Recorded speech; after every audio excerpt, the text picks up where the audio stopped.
Hey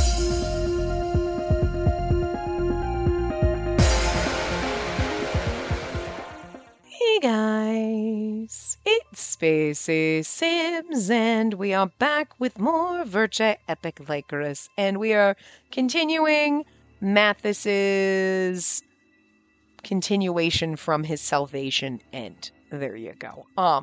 So we're definitely getting somewhere. I'll give him that. Okay, because like starting the last part, I was like, I don't know. I think we had a rough start to the game. To be fair, I think Mathis might have been like, in a way, okay. So I think my opinion starting the game is definitely going to change by the time we get to the end. I think by the time we get to the end, it's going to be like, no, we had a great time, and I'm going to forget that it was a rough start. You know what I mean? So, and that's what I'm kind of hoping for. I'm hoping, okay, we had a rough start where it was like, I don't know, like, okay, we're having fun, but are we really? And I don't know. And I think maybe playing this game right now when like everything is awful in the universe was not a good idea. I've been waiting for this game for so long, but this just starting it when we did was just maybe not, because we don't need a depressing game when everything is already depressing, and I think that's not helping. But and again, I think starting with Mathis, I'm still not sure how I feel about the encore things. I kind of like what they did there, but also I think starting with Mathis was a bad one because he's not the character he's other Mathis. And again, the concept itself is fine, but I think when you start the game and that's where you start, you're like, I'm not connecting with it. Where if we started with somebody else, did all their stuff, then did Mathis, then you've already kind of eased into the game. You get to that point and you're like, oh, maybe I might not have connected with that particular, route at first. You would have been like, oh, okay, I don't know how I feel about it. But it wouldn't impact the entirety of the game. But you know what I'm saying? So, like, you'd be looking at, okay, everything else I've played so far has been pretty good. This maybe wasn't my favorite, but it's okay.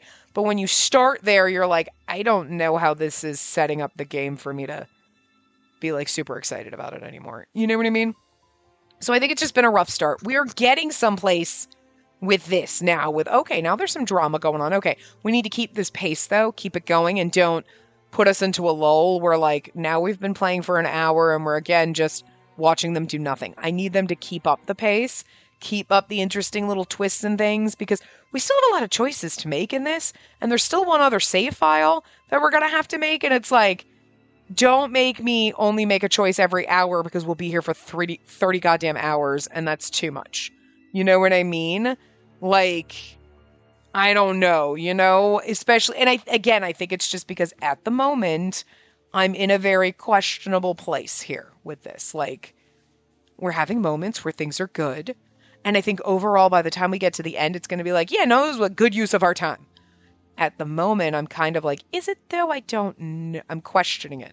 And I don't like to be in that place because I think I'm misjudging. I'm not judging the game fairly because I picked a bad place to start.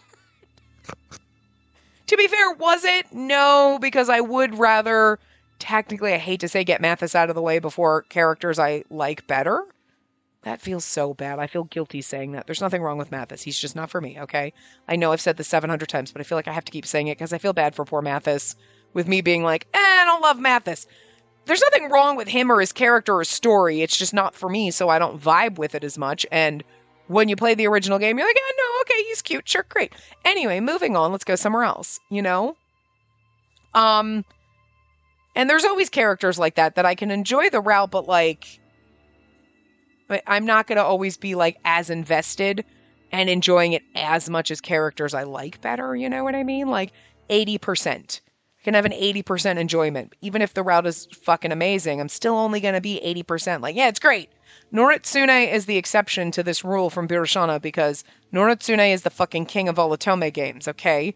Not my type of love interest, but hi. Seriously, just wins the crown. Is the queen of all MVPs in love interest everywhere. I can't deny that because, hi, I'm going to kick your fucking ass and then we're going to fall in love. I'm actually a girl. I don't give a fuck. Yeah. Bro was ready to throw down and make out with you when he thought you were a dude. Gives no fucks whether what you are. He just wants to fight you, then fuck you. And it's like, you know what? I'm here for this shit. Like, you know what I mean? But, you know, the babyface ones aren't my favorite, so I'm only gonna have 80% enjoyment, even if I can objectively say it's a good route. So starting with, I hate to say my least favorite character in this game, you know, to get him out of the way, and then doing the extended ending to get it out of the way might not have been the best choice. And that's on me. I'm not going to blame Atoma Kitten for that, even though, like, that was her suggestion. I fully stand behind doing the encore endings to get them out of the way. I fully stand behind that. I just think Mathis was a bad place to start because, you know, amp me up and give me a character I love more. You know what I mean?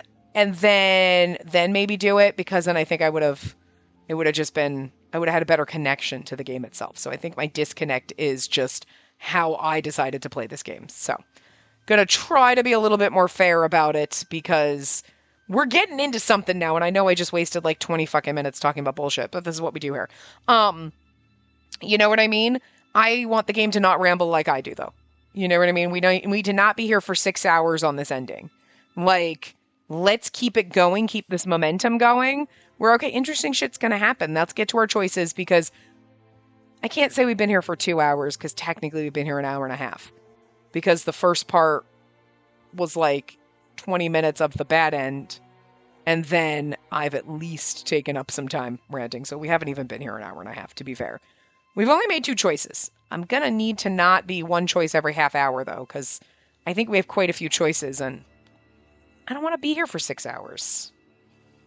Maybe I'll change my mind later, but at the moment, I'm gonna, you know what I mean? Like, let's keep this momentum, though, is all I'm saying. Like, we kind of ended at a good place. I was like, okay, things are happening. I don't feel like we're watching them mow their lawn anymore, which was how I felt when we started. Let's not get to the lawn mowing stuff. Let's keep it going. Let's keep this roller coaster ride on, okay? You know? So, it's getting better. I will say that. So, and again, I know by the time we get to the end, I'll be like, that was a great time. And I'm going to forget that we're on the struggle bus in the beginning. So, I will admit that I am aware that the struggle bus is me and my interpretation, where I started, how I chose to do this, and a lot of that's on me and my, like, you know, so I just got to, like, pull that back in and be like, okay, let's not judge the whole game for having a bad start because of where I chose to start it, you know? Because I'm sure it's just going to get better, you know what I mean?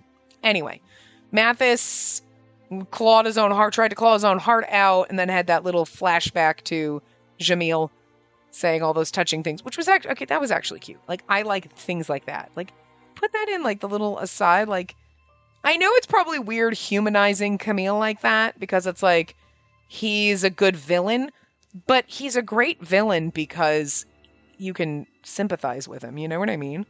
I think that's what makes a great villain. Like, if they're just evil for the sake of being evil, it's like, yeah, but okay. It's nicer when you can understand and sympathize with them, and then you're like, oh my God, and you have empathy for them, and then you're like, oh no, but then you're a psycho, because it fucks with you a little more, you know what I mean? Because you're like, nothing that he did is justified, but you can understand his thought process, and that's horrifying, because you're like, yeah, you're really depressed because your lover got murdered, and then you want to bring her back. Okay, totally understand that. So you're going to find a way to bring her back. Okay, cool. By murdering prostitutes, siphoning out their fetal cell, creating a homunculus, dumping memories into it, torturing, not just murdering all those prostitutes and their unborn children, but also all the homunculi you might have created before Mathis, but then you're also torturing him, and holy shit, what the fuck? No. But you understand how he got there. You don't agree with it, but you can follow the logic, and you go, oh, no, but that's wrong. You took a wrong turn. But you know what I mean? It's not like, I'm just evil because, like, why are you doing this? Because I feel like it. Okay, I can't sympathize. That's not as fun. The horrifying thing is how human he makes him. And then when you have moments like this where you're like, oh, that's actually kind of fucked up and touching. Wait. It kind of fucks with you a little, and I like that, you know? If you're gonna fuck with my emotions, Don't just make me cry and happy, make me a little horrified with myself. I don't know. Anyway, I did this to myself. So the reason my chest hurts is...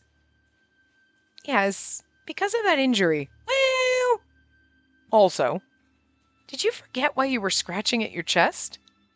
Yes, I have a vague memory about thinking of what to write in my novel. Wait, do you have an idea? Yes. Do you remember, Spacey? My injury seems similar to what happened before. What happened before? Okay, so they did know about it. I was like, I don't remember if in the common route for this, you'd think they would, because the common route had all different types of murders. But but they probably didn't delve into that too much because he was trying to find Boro and then the deliverer and whatever. His words jogged my memory. But yeah, because I think I was questioning that in the last part, did they know about this thing? But yes, they would have because it was part of the common route, but again, they probably didn't focus too much on it. But again, I don't remember. Like Mathis said, I did recall something. Because then Boro kind of went after and destroyed all the evidence and whatnot to cover for Capucine. After examining the bodies, we found they had a portion of their missing flesh under their fingernails. We also found nail marks on their chests. I believe the victims clawed out their own chests using their fingernails as well as strength far beyond the norm. Many would have died from the blood loss. It was the first time I saw the phenomenon happening before my own eyes, and yet you were covering it up by having Boro kill people, but you wouldn't deny it when those people were brought to you. You'd be like, oh my god, it's crazy. It must be Cyan. Because technically the Society of Exorcists, or whatever. It's just, the name is still ridiculous. Unless I'm making it up, and I'm pretty sure that's what it was. And it was like, that's absurd and weird. Like, are you trying to exorcise demons? Is that where you were? Like, anyway, pretend that they don't believe in being relivers. You know what I mean? So it's just like those mysterious suicides that happened before. Yes, I believe those cases were ultimately determined to be the work of Boro, but I'm not sure if this is Dahut or Cyan, but somebody's popping in with, that's a lie, there was another reason behind it. I guess Cyan, but the visitor appeared suddenly, his long lab coat dragging across the floor. Dahut would be the one with the lab coat dragging across the floor, yeah, okay. Because he's small. Dahut. Yeah, I'm so relieved you've woken up. Yeah, I was so shocked to see your room covered in blood when we made our way up there. Thank you very much for your help. Can't imagine what would have happened if you weren't there, Dahut. I still absolutely love his fucking little outfit. Like, look at his flouncy little, skirt hem thing. It's the bottom of his shirt, but it looks like a little skirt, like a little vest. Nevertheless, there was more that needed to be discussed apart from our gratitude. It is fucking ridiculous, but I do dig the vest. The first thing that came to mind was the warning from my kind friend. May I ask why you and your men were around the Claude estate to begin with? Would you believe me if I said it was a coincidence? That would be hard to believe. Maybe if it was only you, but for your staff to be there too... Dahut let out a deep sigh as if in agreement. As you may have suspected, we were monitoring you two on Cyan's orders. Personally speaking, I didn't want to disturb your peaceful life together, but we're sort of in a particular position where we can't fight Cyan, so we had to follow his orders. It's kind of funny how he's like, we're in a particular position where we can't fight Cyan. Because in all the other routes, until we got to, the main reveal with Dahut, he was always acting like he was on Cyan's side and why would I? I support Cyan and stuff like that, and I'm just, whatever. And now he's like, we can't really object. So, again, it's almost like him admitting in a way that, I don't really have the right to object because he knows every fucking shady bullshit thing I did before. You know what I mean? That you didn't know in Mathis's route. But obviously playing the full game, so it's not really like they're spoiling anything, but it is kind of interesting, the wording, The fact that you were monitoring us is beside the point now. I know that's the reason Mathis is still alive. But what I wanted to know was why. Judging by how quickly you were able to treat him, did you and the others know that Mathis would one day end up in that state?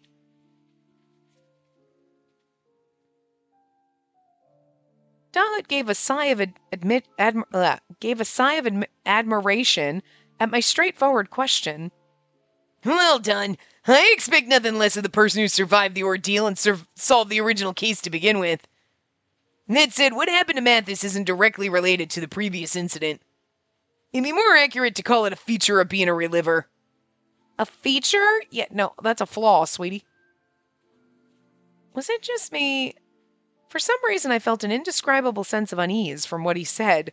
Yeah, I mean, so maybe it's always been in there then, because I couldn't remember that detail. Like, I knew that that's what the cause of any intense emotions caused you to do that, but I thought it was more a flaw that they stopped, whatever. Or maybe they warned people about it, like, no strong emotions, and that's why Hugo ended up dead, because, like, his intense emotions for Eve. But because I know that was the huge thing in Science route, right? Well, they were blaming him for it or whatever. It kind of came out that it's a flaw of being a reliver, but it kind of feels like, but if that's something you've been telling every single person that signed up for it, you can't be mad when you don't. Well, okay, never mind. That's human nature. Here you go. Here's your sleeping pills. Please don't take the whole bottle. It'll kill you. Takes whole bottle, dies, and then tries to sue the doctor. I fucking told you not to take the whole damn bottle, asshole. You know what I mean? But, like, people can't follow directions, Anyway. A sense of indescribable unease. Mathis must have had the same concerns. He got up from the bed and looked straight at Dahut. Please tell me, what happened back then to my body? No, to my memory. He sought the truth while holding his aching chest. One indeed. Science should be the one explaining this to you, but he's a bit busy wrangling the royal family, so I suppose I should tell you instead. It may be harsh truth for both of you since you've sworn to keep falling in love. And this is going to be the main problem in our relationship. So, okay, interesting. And I'm curious how they're going to resolve this. Dolly placed a hand over his chest like Mathis did. I could see my reflection in his right eye and Mathis in his left as he began to speak. What caused your memory to fail was the most complex and beautiful emotion in the world. In other words, the intense feeling of love. At this rate, in a not-so-far future,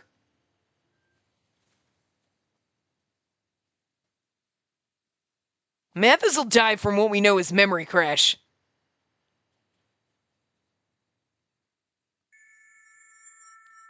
Devoted Beyond Salvation. Chapter 2. Okay, there's multiple chapters. I wonder how many there are.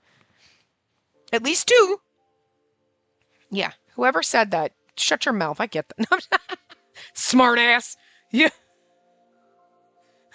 I was thinking it, so I can't be mad. But somebody did the same damn thing. Like, I wonder how many there are. Well, there's at least 2. Okay, dad jokes. That's a very dad thing to say. Well, at least 2. You get it right, because we're in chapter 2, so we know there's at least... Yeah, we get it. All right, smart ass. Talking to myself, too. Don't get me wrong. We're all assholes here. Oh, dear God. Well, I have a feeling... Like, oh, he's gonna die. Like, they're gonna find a way to fix it. Because if you think about it, Jamil's research was trying to find a way to bring Rosalie back and have her be in love with him and everything like that. So he did a lot of decent research. So if they have that, there is a way. You know what I mean? So, like, I don't think he was as far along. Well, that's not necessarily true. In this particular ending and path, he might not have been as far along as what we saw in the bad ending, or even the... Well, that's true. Mathis was a homunculus in the bad ending, not a reliver. So he still had memories as a homunculus and still could fall in love and everything when, whatever. But now he's a reliver and it's different. But Jean obviously would have had a way to bring Rosalie back, probably as a reliver. But I guess that's the question. How did he bring her back? Because if he brought her back as a reliver, she would have a reliver mark on her body and she would know that she was a reliver. And they promised not to be relivers, right? So he had to have brought her back in some way so that she had no idea. So he created Mathis, the homunculus, whatever. If he created a homunculus that kind of looked like Rosalie, was able to reproduce her, whatever, and do that, then that's different and that explains how that worked. But otherwise, it's like he managed to do exactly what Dahut's been trying to do, you know, create, and so that there are emotions and you can bring back love because he wants to bring back his mother. You know what I mean? And he wants her to have emotions. Also, Dahut definitely has very intense emotions in a way. Well, anger and frustration and whatever. I guess that doesn't count. I guess love is the one that really rips your heart out. That's the only one? That seems like a real big flaw in this whole process, but that's the whole point. Anyway. This is the story of a man and woman from a certain country. The noble woman wore gold, and the man faithful to his beloved wore silver. This might be Dahut telling us a story. I'm just going to read it normal, though. Seeing the two of them together with such dear feelings for one another, another human once said, it's as if the sun and moon have united. I have golden hair, and Mathis has silvery white-ish kind of hair. You know, he's the moon and I'm the sun. I'd rather be the moon. I like silver better than gold, and night better than the sun poking me in my motherfucking... Especially because this is the sun. We're living in the fucking sun right now as we're trying to read this with the white-on-white text. I'd much rather have dark mode. I think we can all agree with that. Allow me the honor of explaining this to you based on the data I received from Cyan. Strong emotions couldn't be transferred to the next body due to limited memory capacity, which required the deletion of such emotions. Seemed like a major bug to me, but according to Cyan, who didn't care much about emotions, this was simply a feature. Yeah, but didn't he figure out how to fix that in his own route? We'll find that out when we get there. But then... That's a really cool looking heart, though.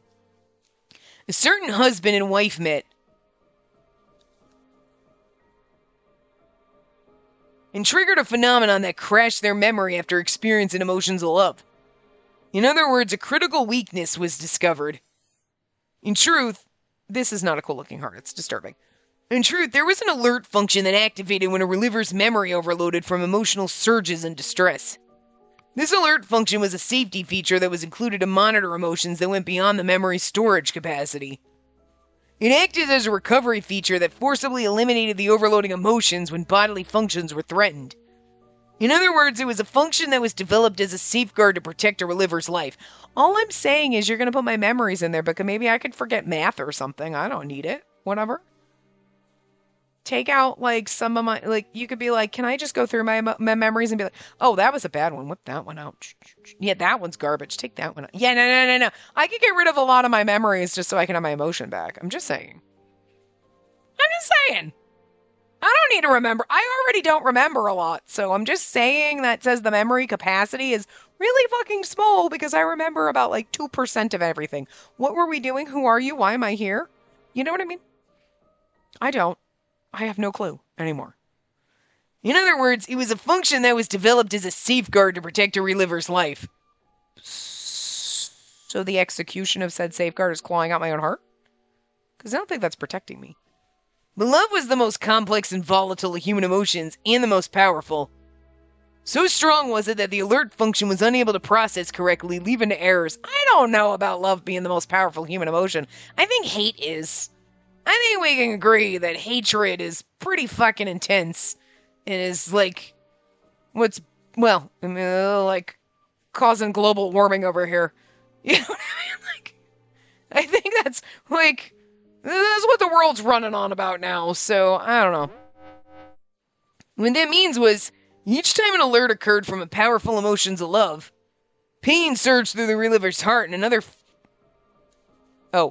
and after 5 similar incidents, the recovery process malfunctioned, generating pain beyond belief. The relievers who experienced this pain lost their sanity and tried to forcefully remove their hearts in a mad frenzy. This phenomenon was labeled A memory crash, according to Cyan. Well, to be fair, it is a crash.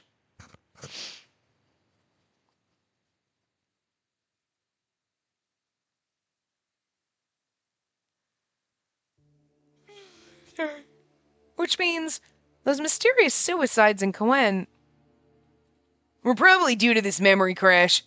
I assume the victims were lovers who met in secrecy. Wait a minute. So you're saying that if a reliever feels powerful love, that person will die regardless? Did that mean it would happen to Mathis too? But why? Why did Cyan keep this secret from the public all this time? If people were aware of this information beforehand, we wouldn't have seen so many deaths. But again, it's really weird because this exact question. Because again, when they find it out in Cyan's route and they're like, whoa, whoa, whoa, whoa, whoa, you created this bug and blah, blah, blah, and everything, and all these people were dying, they threw Cyan under the bus, and to be fair, well, it is kind of, you know what I mean? Like, but it comes up in Cyan's route, I was like, whoa, whoa, whoa, whoa, whoa, you can't do that. Maybe it's more like, you can't do that to my man. I know he was totally wrong and fucked up, and he's a mad scientist, but listen, whatever, we'll defend our trash when they're hot like Cyan. There's a reason he couldn't, even though he had initially planned on disclosing it to prevent unnecessary trouble. Sadly, the royal families involved in these deaths were stubborn and wanted to hide the truth. Okay. Alright, but right, when then people found out it was a feature of Relivers, they threw Cyan under the bus to cover their asses. That makes more sense now. Okay.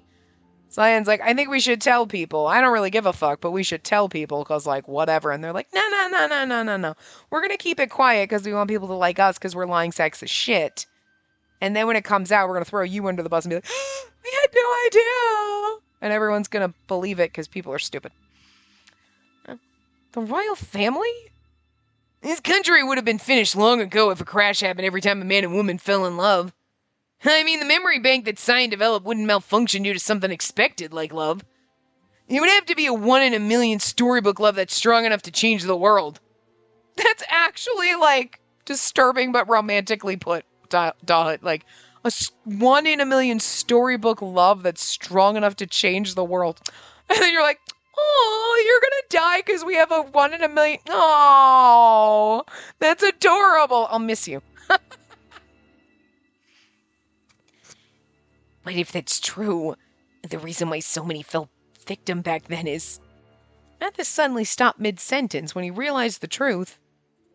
Could it be that someone tampered with the victim's memory banks without Cyan noticing? Or knowing. Yes! Okay, that's what... Because I'm like, this had something to do with fucking Capucine. Capucine did this. Like, these were all people that Capucine fucked with. That's why I was like... And then they blamed Cyan, and it was like, wait a minute. That was bullshit. Okay. It is a feature, but it shouldn't impact basically anyone. That's why no one's ever seen it. But Capucine getting involved in doing shit was fucking up the versioning and introducing flaws that were causing them. Oh, okay, yeah, that makes a little more sense. Okay. Dalit nodded. The royal family worked with someone to update the memory and allow for only a certain amount of emotions before crashing. I assume they lowered the memory capacity during the production of a previous generation of clones. That's horrible. I couldn't help but recall the horrible sight from that day, and I like how Dalit's like, yeah, the royal family did this. Did they, or was it you? I mean, I don't really know, but, like, also, did they do it because, like, you were whispering in their ear in back alleys? Maybe. But if that's the case, it shouldn't have anything to do with Mathis. After all, Cyan's the one who created his body. The royal family couldn't have interfered. But Dalit's like, did you miss the part where I said a 1 in a million storybook love? That's what he's feeling, dumbass. Girl. Yes, which is why I'm surprised. Our God created the cradle that holds his emotions. And yet your love's so great that it's affecting that cradle. Huh? You mean...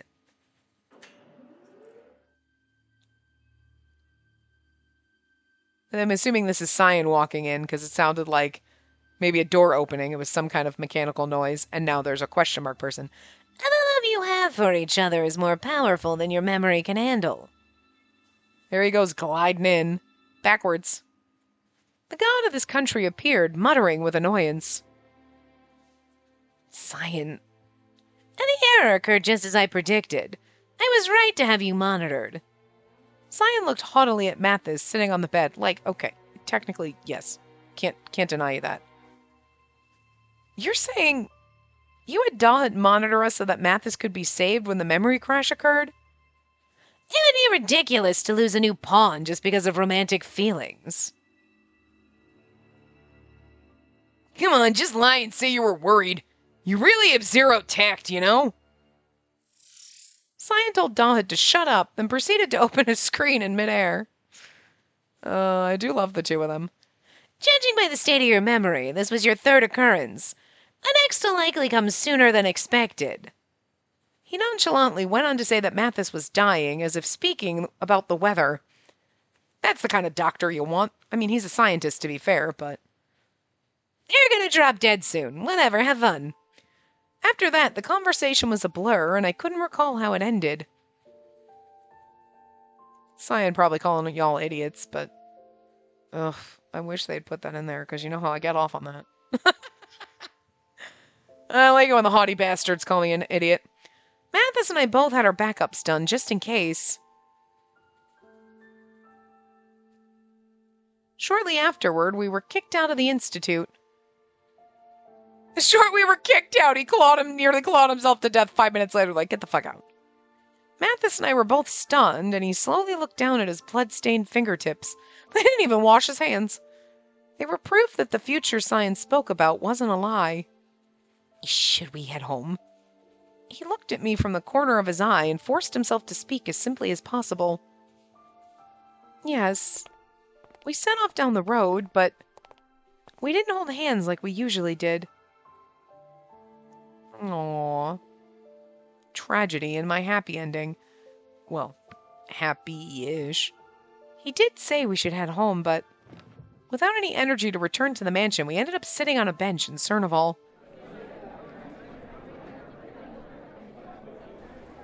Most of the people who were busy running around or driving cars to deliver things to the Institute were relivers. Relivers with the same memory bank as Mathis. Yes, it should be the same. Why only me? The reason was clear. I recalled the harsh reality that was thrust in front of me in Mathis.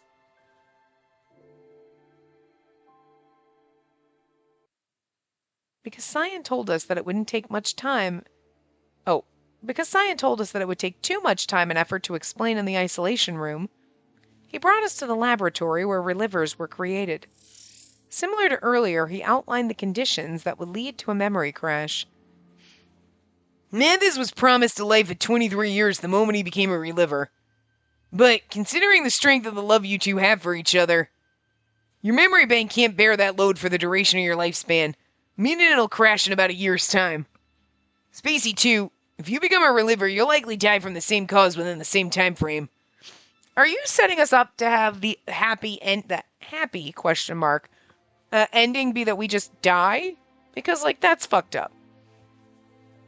Memory modification is possible, but neither of you will be able to withstand it. But it isn't a big deal. Simply prepare regular backups to be downloaded again each time you die. With that, he dismissed the importance of what his explanation meant. The 23 years of love would be shortened to 1. That's kind of fucked up, though. We gotta do this every year. It's like, man, I gotta back myself up every motherfucking year. Just like, well, hasn't he... Oh, that's true. It said it hasn't even been a year. I was thinking maybe it's been roughly a year, but no. Okay, so 1 year. Just 1 year. That's all the time I have to love you, Spacey. Mathis muttered that he felt like he was going mad. Why? You've been suffering for so long, and now that I can finally make you happy...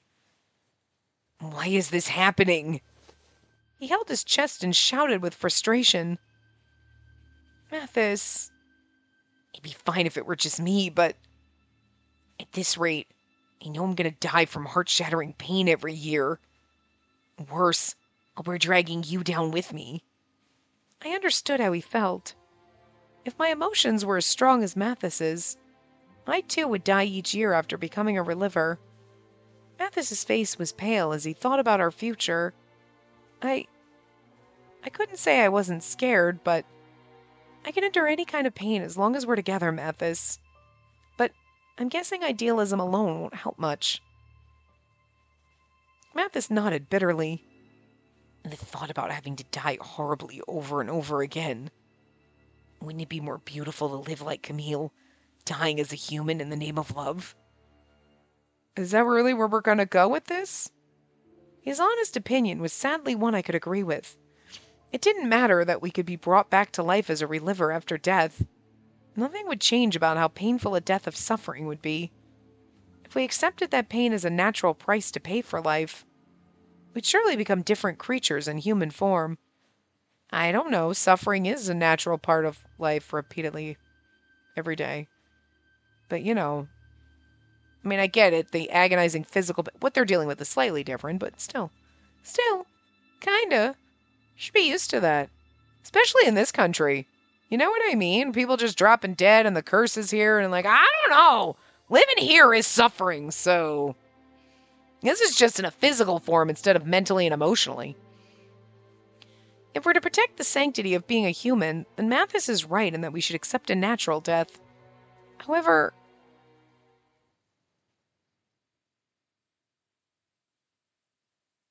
oh, there's a little flashback CG, okay. What would happen to the promise that Mathis made to me?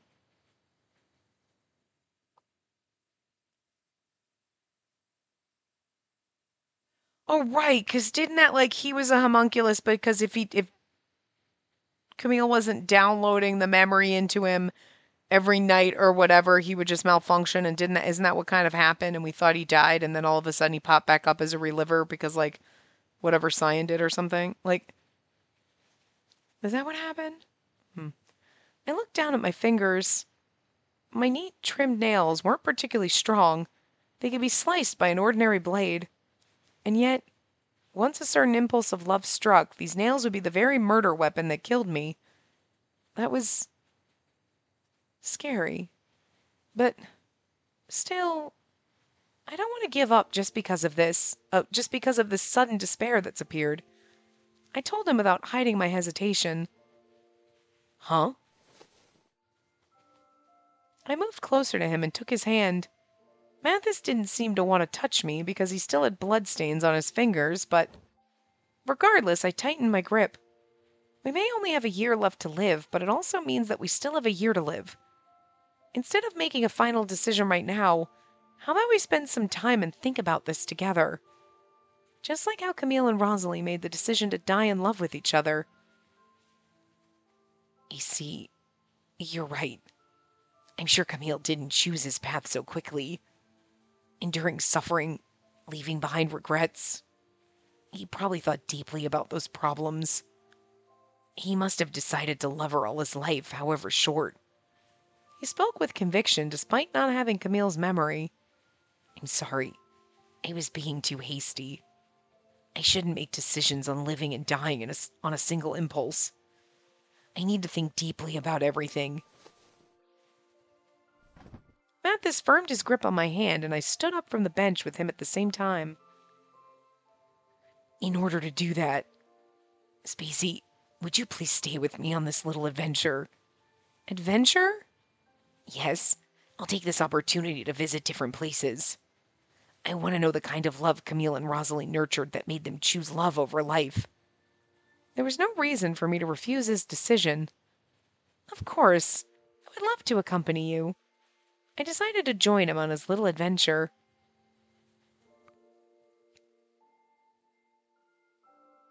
Yes, it was too early for hope or despair. At the end of our grief and suffering, we'd find out our answer or regret it all our lives. The next day, we set off on an adventure to learn more about Camille and Rosalie.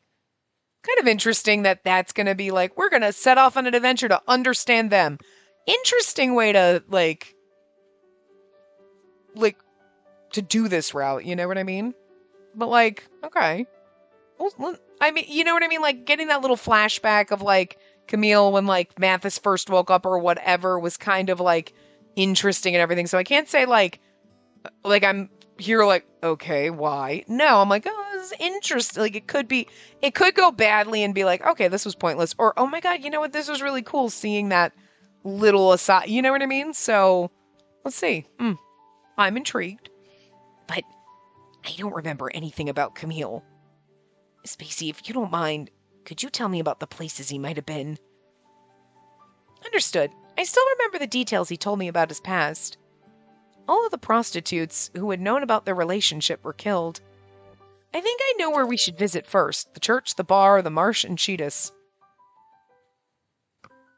Are we going to go to all these places? Is that what a bunch of our choices are, maybe? The church. Wait. Okay. Okay. I was like, we have a bunch of choices. We don't. The choices are the church, the bar, and the marsh. I scrolled up to cheat. And then the next choice we'd make after that is where we do our save file. I don't know what that choice is, but okay. Not to say that these are going to take 2 minutes, but like, you know what I mean? So, okay. Because I had scrolled up to see and I was like, okay, we do have endings. And I saw it and like, we have a bunch of choices.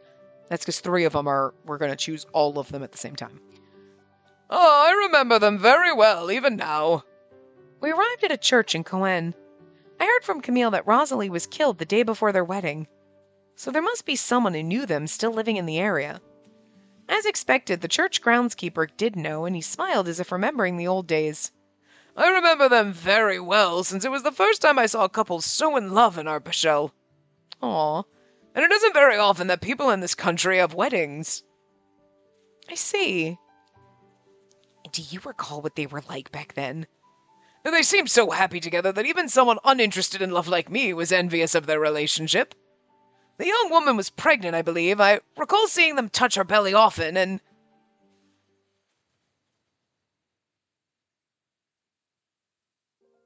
Hey, can you see from in there? This is the place where Mom and Dad will have their wedding next month. Camille, do you seriously think a baby in my belly would understand that? Even if they don't get the meaning, they might understand the emotion, right? Besides, the little one will be attending the wedding with us. I need to make sure I make him feel comfortable till the big day comes. I see. I think the baby just moved. Really? Maybe it's their way of responding to us. Thank you. Help us pray for the wedding to go smoothly, you hear? On that day, I pledge my undying love not only to Rosalie, but also to you. Like, okay, who would have thought that, like, fucking Jamil was gonna be the one to make you cry in this route? You know what I mean? I hate them for this, but I love it. Because, like, again, everything that he did, like, now but you see that you're like, you kind of absolutely understand, and I'd have done the same damn thing. You know what I mean? Like, maybe not, but like, but now his crazy logic, you're like, no, I can't, listen, he tortured us, but like, fuck it, we'll forgive him, okay? Like, listen, I liked Jean from the very beginning anyway, so like, even when you're like, you're a psycho, it was like a good twist and it was fun, but like, them putting all this in there just makes you fucking hurt for Jamil over here. You know what I mean? You're like, oh, my chest. I'm going to claw my own heart out right now. Like, and again, who thought that in Mathis's route, you were going to like almost want to cry for the man that imprisoned us and tortured us for a while? You know what I'm saying? Like,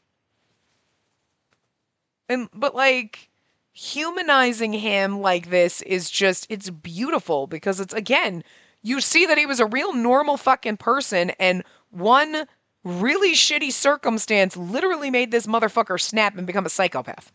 You know what I mean? And like, I don't want to be like, it's kind of romantic. It's fucked up, but hi. You know what I mean? There's plenty of tragic romance in like stories and movies and just literature and just media in general, right? And this is one of them, and it's done well. Like, I'm not gonna lie. He was saying that to their unborn child. I see. It wasn't just those two. They loved each other and their unborn child with all their hearts. That unborn child was kind of sort of a little piece of you, just FYI. Not really you, but a little piece. A little piece of you is that unborn child in a way. Yes, which is why I was surprised when we were suddenly informed that the ceremony was cancelled. I'm not sure what happened to them, but I pray that they're living happily with their child now. Oh, should we tell him? It would have been a lovely wedding if it had gone as planned. I'm sure everyone in the world would have given them their blessing. And, like, he didn't even hear that, like, well, Rosalie was murdered and Camille became a sociopath that killed a bunch of hookers. Well, maybe don't tell him that. Maybe don't tell him that. Yes, they're... Sure. Happily in heaven. Yes. I know it's impossible now, but I wish I had been there to watch their wedding ceremony. Anko knows time travel. I was going to say, we should invent time travel. And I was like, we should know Anko knows time travel. Let's go find him. In the end, they were both unable to wear their beautiful wedding attire and say their vows to one another, which is so sad. The reality of it was harsh, but if this harsh reality hadn't taken place, Mathis wouldn't have been born. True. But see, and then you think of that, like, everything that happened to them was awful, and, like, he became a psychopath. But Mathis is a direct result of his psychotic breaks. So, like, you know, you take the good, you take the bad. You take the both, and there you have the facts of life, you know? That's the whole point of that theme song. Mathis gently took my hand and looked up at the ceiling of the church. Congratulations on your wedding. Mathis? I just wanted to say it aloud. He gave his blessing to the couple that might have still existed in another reality. Maybe. I hope I can have a love like the two of them did. You already do. No matter what decision you make, just like Rosalie, I promise my love to you, Mathis. Thank you very much. I feel the same way. One day, under the same gentle light, I hope we can stand here with you in a beautiful dress. Oh, it's kind of a proposal. Where should we go? Sorry. Kay, what the fuck was that? I hope someday we can stand here and you can wear a dress. Where should we go now? What the fuck? Not even a second. Listen, I know that sometimes I'm like, okay, we don't need to have like 30 minutes of talking. But there was not even a reaction to what was basically like a pre-proposal. Like, one day I want to marry you. Like, then we just like, anyway, let's head to the bar. See this playing out in my head. I'm just being like, one day, I hope I can be here with you and wearing a wedding dress. We should go to the bar now. And you just walk out the door and he's like, she just fucking totally, like, I know I'm derpy, but Jesus, girl. Oh my God. See? It's shit like this. And then we're back to having a good time. You need to just keep doing the bullshit like this game. Like, what the fuck? A nearby bar, known to be frequented by prostitutes, was crowded with people by noon. Everyone seems to be having fun. Now that the incident's over, there are no longer any cases of women being abducted. They must be out now that it's a little safer. As we conversed, a number of women sitting at a nearby table toasted the wine glasses in their hands. That looks really nice. And maybe one day we can drink with Eve and the others like that. Huh? But since you became a reliver while still underage, I wonder if they'll serve you. Dahl had mentioned that he couldn't drink because of how young he looked. It's actually kind of funny if you think about it. Like, he became a reliver. Isn't Dahl only like... I'm not sure how old Dahl's supposed to be or when he became... Did he say 15? And it's like... But he's like fucking like 60 years old in there. You'd think... After having a reliver mark and everything, you'd be like, listen. They'd be like, don't worry about it. Like, it'd be like, if you can't prove your age, but also, do we have IDs to prove how old we are? You know what I mean? I mean, again, Dahl would walk in there and they'd be like, whoa, we can't serve you, kid. And then he'd be like, look at my reliver mark. And they'd be like, okay, never mind. At that point, I feel like if you have a reliver mark, even if you were 15 and you just came back as a reliver the next day, and you were 15 plus 1 day, they should be like, fucking who cares? Who cares? You know? That's right. We can still drink at home. And that's too bad. I was looking forward to being able to appreciate the taste of liquor one day. Well, I guess you'll have to appreciate the taste of grape juice instead. Mathis's shoulders slumped with disappointment when... Hi, aren't you? One of the women stopped next to us. The one who came to see me a few months ago about a missing person. You didn't end up dead. We're shocked. It didn't seem like Mathis had any memories from back then, but I remembered her very clearly. You gave us the little flower bottle for the ritual, right? Okay, so now it's that lady. We know who it is. When she said that, I was wondering if that's who it was, because, I'm happy you remembered me. She answered with an alluring smile. It's been so long since we last spoke. Thank you very much for sharing with us what you knew back then. My pleasure. I'm not sure how much of help I was, but her beautiful eyes stole a glimpse of Mathis. I suppose all's well since it seems you found him. At the time it seems you were just about to collapse with worry. Really? I suppose you didn't notice because of how powerful your love was. She tapped the table and beckoned for us to take a seat beside her. We did need to stay and speak with people, so we decided to take her up on her offer and have a seat. Mathis also seemed to realize she was somehow related to the investigations from before. He gently broke into a conversation with her.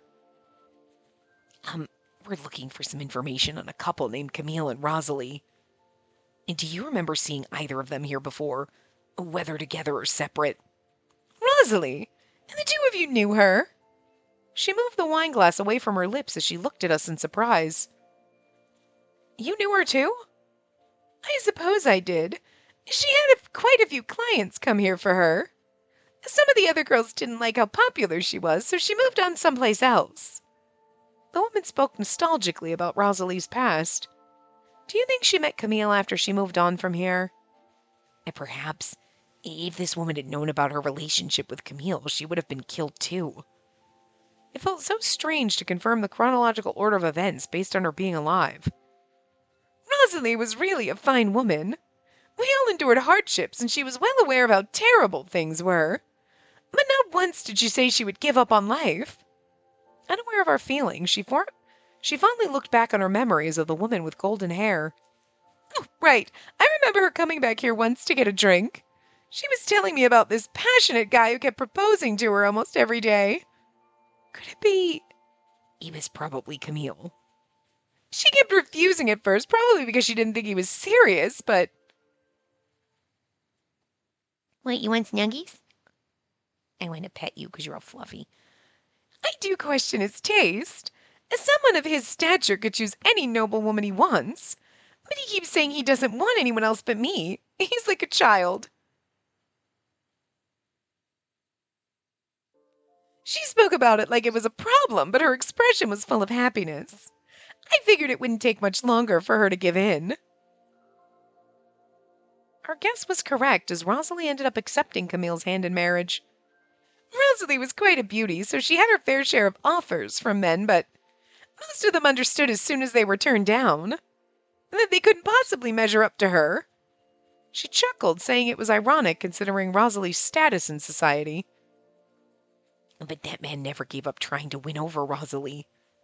Yes, I've lived such a long time now that I don't even dream of love, but I have to admit I was a little envious of Rosalie. Her gaze seemed to fall upon my blonde hair as if seeing someone else. But I'm sure you two will become just as lovely as husband and wife. She ended the conversation by finishing her drink, never asking us about what happened to Rosalie. Where should we go? It's always weird. Where should we go? The Martian Cheetahs. Camille used to live in Cheetahs, so we'd likely have visited the marsh. Or Marche, whatever. With that thought in mind, I brought Mathis to the busiest part of it. Camille disguised himself as Jean with different clothes and a new demeanor, but come to think of it, it's strange no one noticed his true identity. It's not like he was a shut-in at home like I was. Now that you mention it, maybe it was just because Camille looked so different. As we wandered aloud, we headed toward one of the shops that he used to frequent when... Camille? Someone suddenly called out to us with the name of the very person we were investigating. Thinking he had overheard gossip that would be helpful to us, Mathis took a brief look around, but... It's you, isn't it, Camille? So you are safe and sound. Where in the world were you? The voice came from right behind us. I have no idea. Pardon? The very well-dressed man stared at Mathis as soon as he turned around. Huh? You're not Camille after all? Puzzled, the man stared at him from head to toe. My apologies. I'm afraid I'm mistaken. You reminded me of an old friend I've not seen in a while. Random occurrence? Is this friend of yours Camille Claude by any chance? You know him? Yes, I'm a distant relative of his. I'm kind of like his brother and his son. It's weird. The man nodded deeply in response. He's a friend of mine who had passed the time with me here at the marsh. He was so friendly that it was hard to believe he was from a prestigious family. A really lively fellow. It's like so sad because the more you hear about it, you're like, he just seemed like a really genuinely good person. And then look what happened, you know? When I heard that he'd been killed by Boro a year ago, I was really depressed. Ow, bird.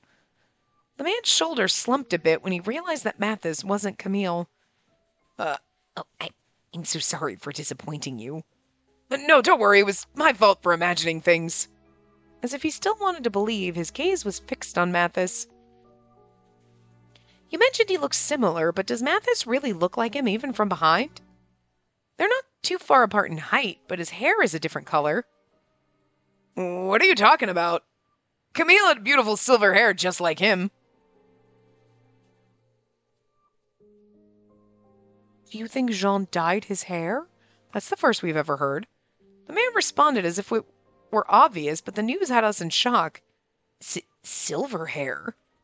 It was supposedly inherited from his ancestors, but silver hair was rare even within the Claude family.